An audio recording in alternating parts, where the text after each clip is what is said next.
తిరుమల తిరుపతి దేవస్థానం trust board సభ్యుడు జంగా కృష్ణమూర్తికి 2005లో తిరుమల కొండపైన ఇచ్చినటువంటి స్థలం ఆ పైన 2 సార్లు క్యాన్సిల్ అయ్యింది.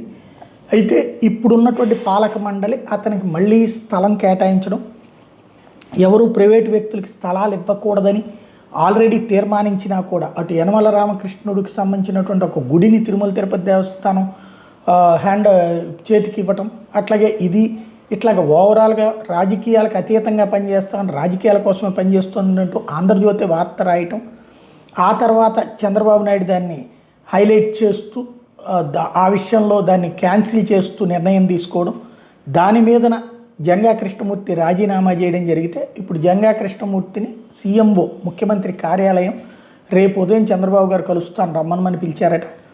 ఆయనైతే నేను పార్టీకి విధేయుడిని, నా మీద అనవసరంగా కథనాలు వస్తున్నాయి కాబట్టి నన్ను బద్నాం చేస్తున్నారు కాబట్టి నేను రాజీనామా చేశానన్నారు. మేబీ రేపు రాజీనామా ఉపసంహరించుకుంటారేమో.